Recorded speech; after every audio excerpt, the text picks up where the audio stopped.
All right, fifth grade, how are you doing? Ms. Bishop here. We're going to be working in our workbook today, page 225.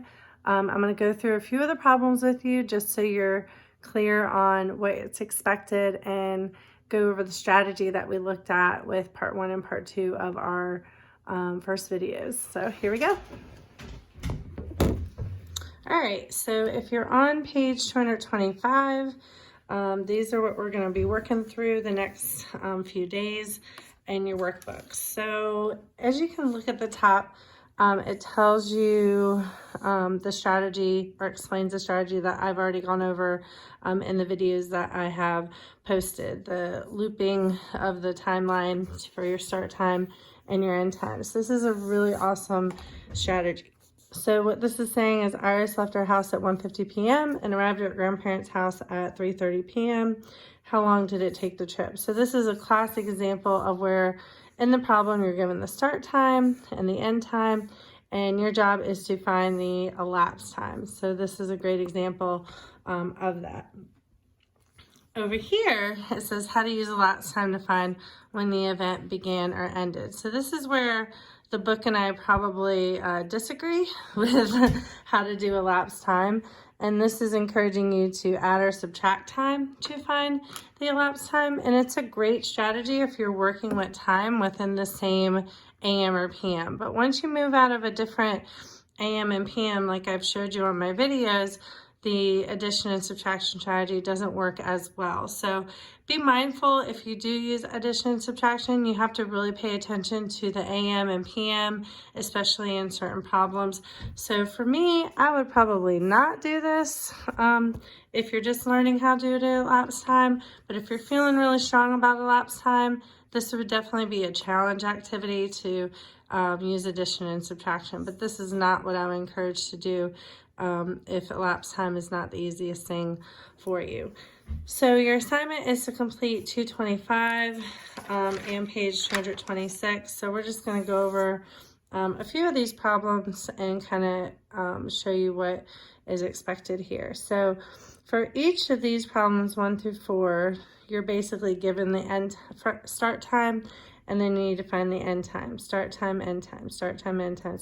So pretty simple. So just for 1 through 4, you have to find the elapsed time. For 5 and 6, you're given the start time and the elapsed time. So then you have to find the end time. And then for number 6, oh wait, that was number 5. And then for number 6, you're given the end time and elapsed time, and then you have to find the start time. For any of these problems, like number 5 and number 6, I would highly recommend you use that timeline, because I don't want addition and subtraction to confuse your understanding of how to actually do elapsed time. So for 1, 2, 3, and 4, I feel like that's something that you guys can do pretty easy, but I'm going to model again for you guys how to do the number line and the timeline for the start time, elapsed time, and end time, elapsed time. So if we look at number 5, we're given the start time. I'm just going to put ST for start time, and then we have to find our end time. So that is our question mark. And then our job is to use the elapsed time to find our end time. So our start time is 5:49 a.m. and our elapsed time is 5 hours 20 minutes. So it's 5:49 a.m., which is about the time most adults will not I wake up and then what would 5 hours and 20 minutes be after 5:49? I'm actually lying. I don't really wake up at 5:49. Okay, so let's actually do this problem and figure out what that time would be we start at 5:49 and we're adding 5 hours 20 minutes. So like I said, I like to do my hours first and then my minutes, so that's what I'm going to model for you guys. So we're going to do hours first. So we're going to do 1 hour, 2 hours, 3 hours, 4 hours, 5 hours. Those are my loops for my hours. So this hour is going to be 6:49 a.m. That's going to be an hour after 5:49. This is going to be 7:49 a.m., 8:49 a.m., 9:49 a.m., and 10:49 a.m. So that's 1, 2, 3, 4, 5 hours. So you've got your 5 hours there. But it says that what is the end time when it's 5 hours, 20 minutes. So I need to add 20 minutes to 10:49. So this is where it might get a little tricky because now you're moving into the next hour. So you really want to pay attention to that. So what I'm actually going to do is I'm going to add 11 minutes to 10:49. And if you want to break this down even more to make it easier for you, you can find a group of 10 or a group of 5 to help it easier. So I'll actually show that. I'm actually going to add 1 minute to 10:49. And that'll actually bring me to 10:50 a.m. Now I have to know what 5 hours, 20 minutes is. So I've only used 1 out of my 20 minutes. So I'm going to add 10 minutes to 10:50. And that's going to bring me to 11 a.m. So that's 10 minutes, okay? So that's 11 minutes.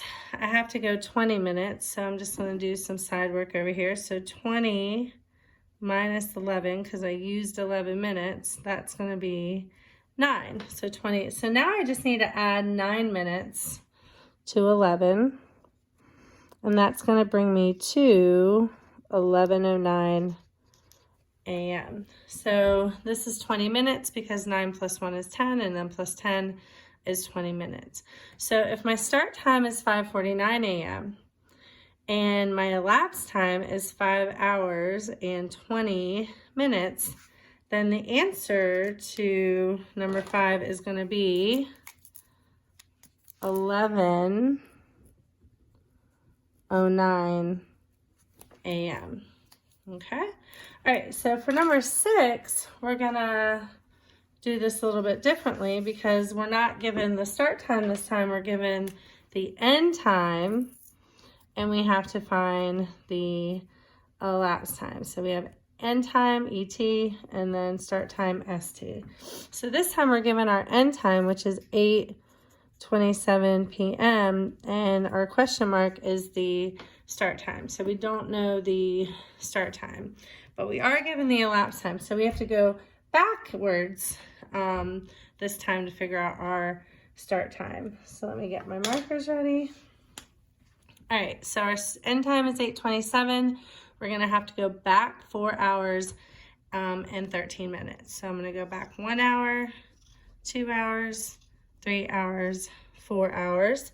So an hour before 8:27 is gonna be 7:27 p.m.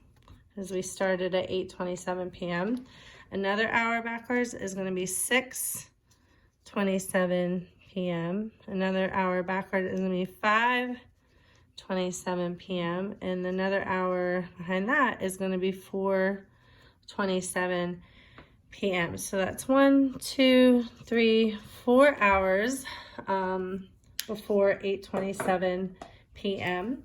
But we have to go 4 hours 13 minutes. Okay, so what I'm going to do is I'm going to just break this up into 3 and 10 because I think that's the easiest way for my brain to think about this. So the first thing I'm going to do is I'm going to go back 10 minutes, and 10 minutes before 4:27 is 4:17 p.m.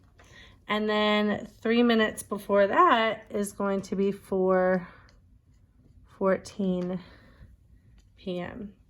So when you're given the end time and the elapsed time, you actually have to go back to find the start time.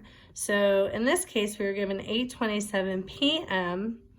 and then we have to go back 4 hours and 13 minutes to find our start time. So the answer to number 6 is going to be 4:14 p.m. So this is just a quick reminder of what to do when you are finding elapsed time, especially when you're given start time and end times with elapsed time, because remembering that you have to go forward or you have to go backward, depending on if you're finding your start time and your end time. All right, so feel free to ask me any questions on Google Classroom, call me, text me, email me. Make sure you're doing iExcel. That's really important too. That's a great place for learning to happen. And thanks a lot. Have a good night, guys.